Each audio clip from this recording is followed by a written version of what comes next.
आज की इस ऑडियो आर्टिकल में आपका स्वागत है। आज हम बात करने वाले हैं वैदिक सभ्यता के बारे में।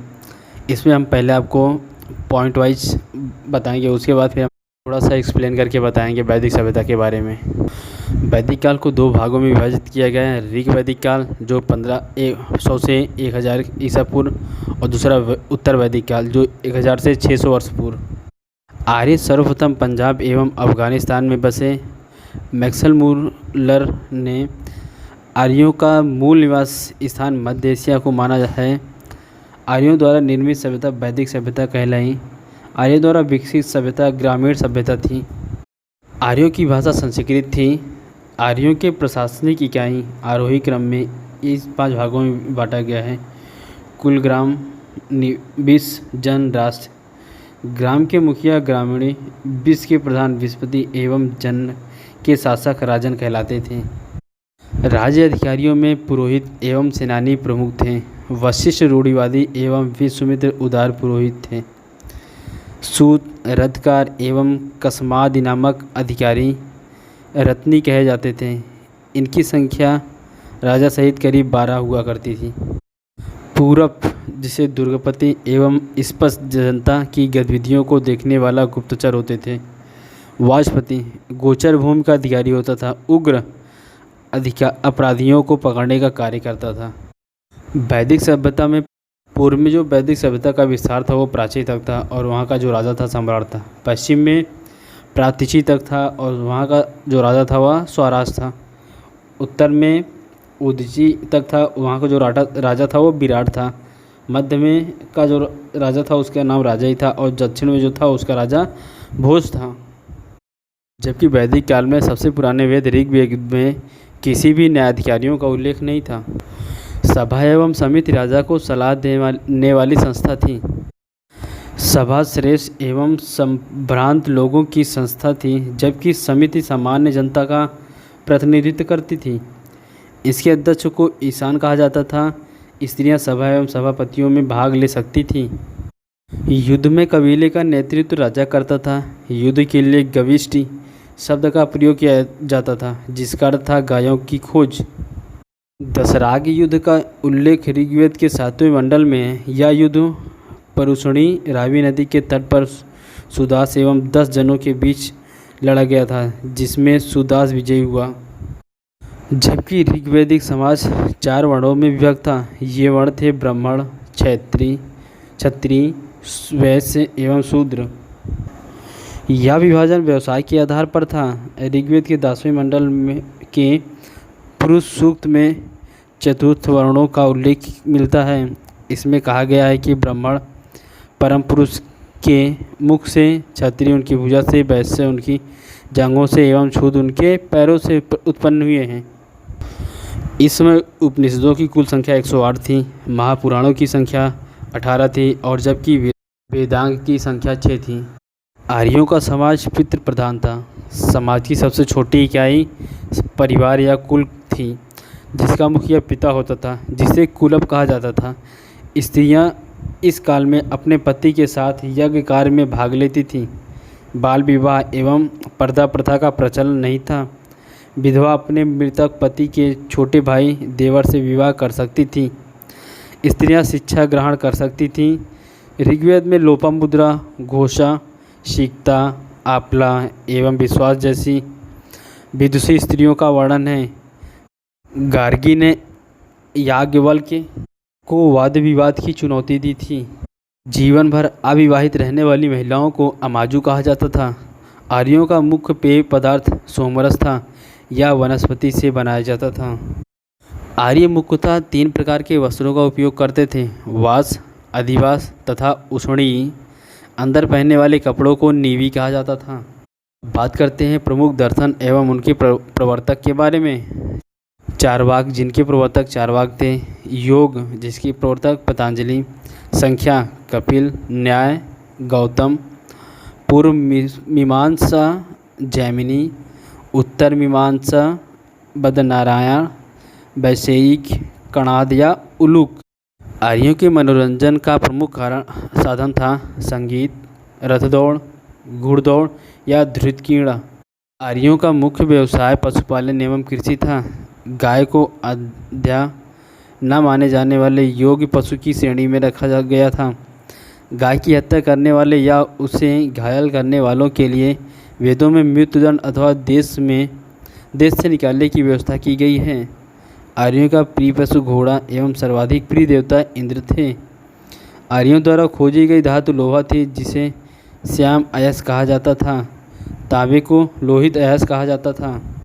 जबकि व्यापार हेतु दूर दूर तक जाने वाले व्यक्ति को पणी कहते थे। लेन देन में वस्तु विनिमय की प्रणाली प्रचलित थी, यानी वे एक दूसरे से किसी भी वस्तु का विनिमय करते थे। ऋण देकर ब्याज लेने वाला व्यक्ति को वेकनाट या सूदखोर कहा जाता था। मनुष्य एवं देवता के बीच मध्यस्थ की भूमिका निभाने वाले देवता के रूप में अग्नि की पूजा की जाती थी। ऋग्वेद में उल्लेखित सभी नदियों में सरस्वती का सबसे महत्वपूर्ण एवं पवित्र स्थान माना जाता था। ऋग्वेद में गंगा का 1 बार तथा यमुना का 3 बार उल्लेख हुआ है। इसमें सिंधु नदी का उल्लेख सर्वाधिक बार हुआ है।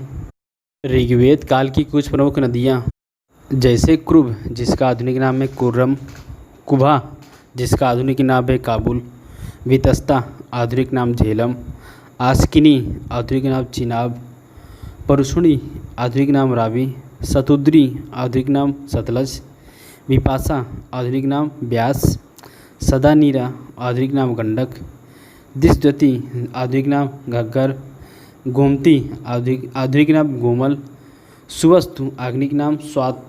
जबकि उत्तर वैदिक काल में इंद्र के स्थान पर प्रजापति सर्वाधिक प्रिय देवता थे।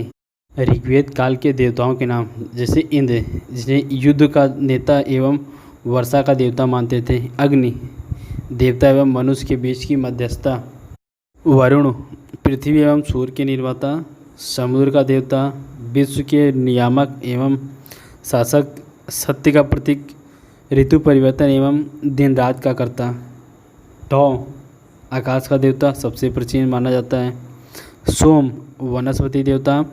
उषा, प्रगति एवं उत्थान देवता। अश्विन, विपत्तियों को हराने वाला देवता। पूषण, पशुओं का देवता।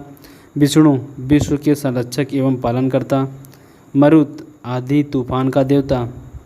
उत्तर वैदिक काल में राजा के राज्याभिषेक के समय राजसूय यज्ञ का अनुष्ठान किया जाता था। उत्तर वैदिक काल में वर्ण व्यवसाय के जन्म के आधार पर निर्धारित होने लगे थे। उत्तर वैदिक काल में हल को सिरा एवं हल रेखा को सीता कहा जाता था। उत्तर वैदिक काल में निष्का एवं शतमान मुद्रा की इकाइयाँ थीं। लेकिन इस काल में किसी खास भार, आकृति एवं मूल्य के सिक्कों के चलन का कोई प्रमाण नहीं मिलता। सांख्य दर्शन भारत के सभी दर्शनों में सबसे प्राचीन है। इसके अनुसार मूल तत्व 25 हैं, जिसमें प्रकृति पहला तत्व है। सत्यमेव जयते मुंडक उपनिषद से लिया गया है। इसी उपनिषद में यज्ञ की तुलना टूटी नाव से की गई है। गायत्री मंत्र सावित्री नामक देवता को संबोधित है, जिसका संबंध ऋग्वेद से है। लोगों को आर्य बनाने के लिए विश्वामित्र ने गायत्री मंत्र की रचना की थी। उत्तर वैदिक काल में कौशाम्बी नगर में प्रथम बार पक्की ईंटों का प्रयोग किया गया था। महाकाव्य 2 थे, महाभारत एवं रामायण।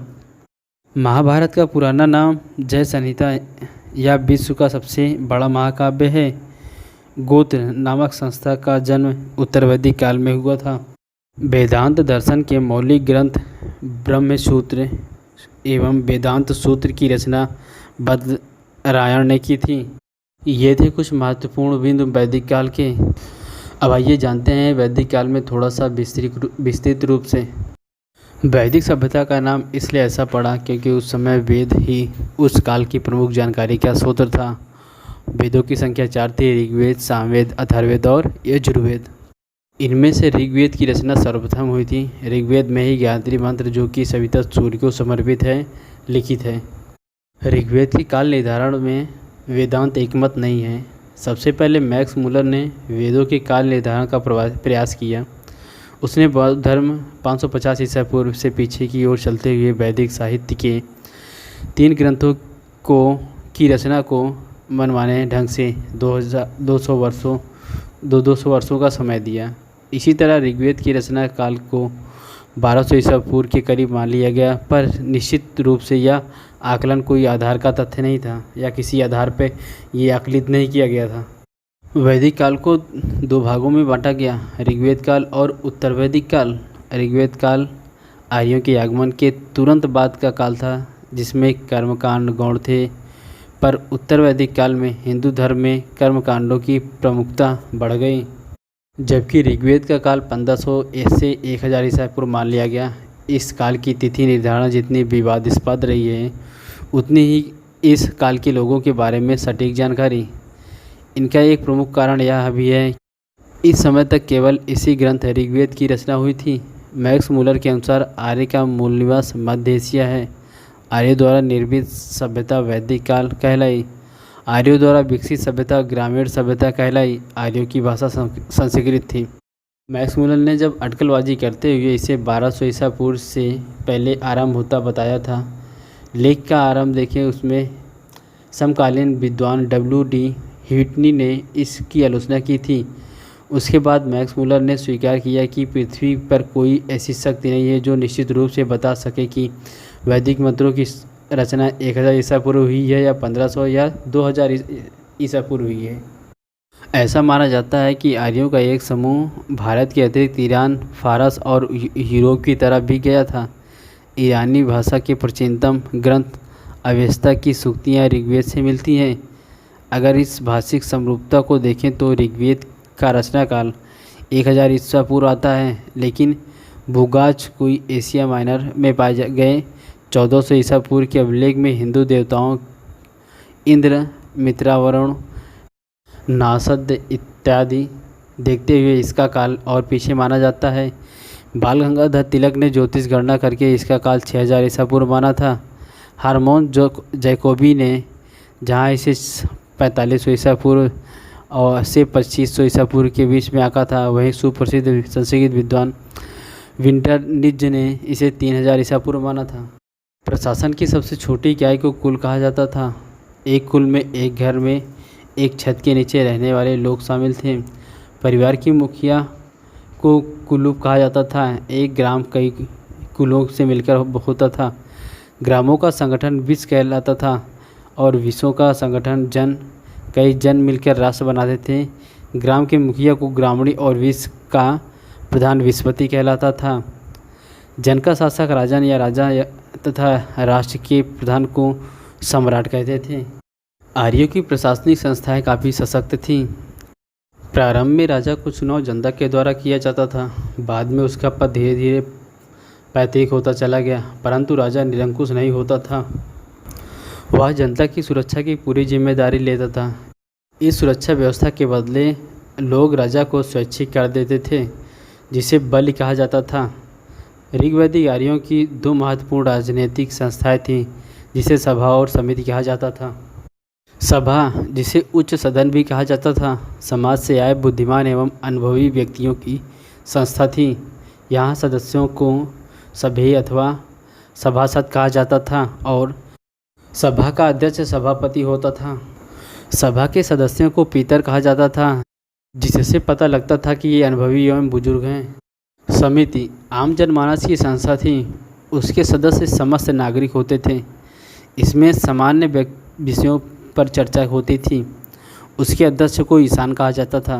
प्रारंभ में समिति में स्त्रियां भी आती थीं और उसमें आकर ऋक नामक गान किया करती थीं।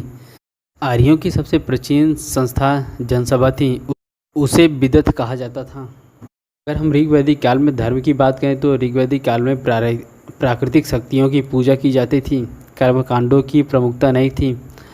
ऋग्वैदिक काल में धर्म की अन्य विशेषताएं कृत्या, निसृति, यतुधान, ससरपरी आदि के रूप में अपकरी शक्तियाँ अर्थात राक्षसों, पिशाच एवं अप्सराओं का जिक्र दिखाई पड़ता है।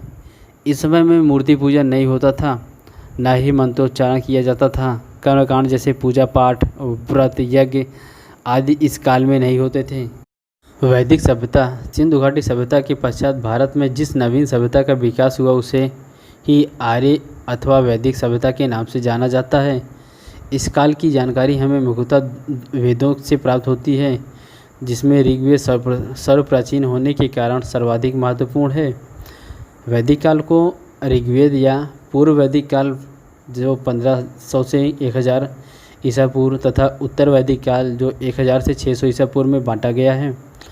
वैदिक काल या वैदिक समय 1500 से 500 ईसा पूर्व सारी सिंधु घाटी सभ्यता के अंत और उत्तरी मध्य गंगा में शुरू होने वाले एक दूसरे शहरीकरण के बीच उत्तरी भारतीय उपमहाद्वीप के इतिहास में अवधि है।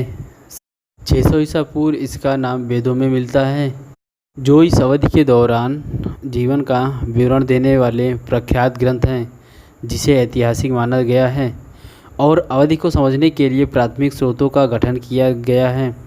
संबंधित पुरातात्विक रिकॉर्ड के साथ ये दस्तावेज वैदिक संस्कृत के विकास का पता लगाने एवं अनुमान लगाने की अनुमति देते हैं।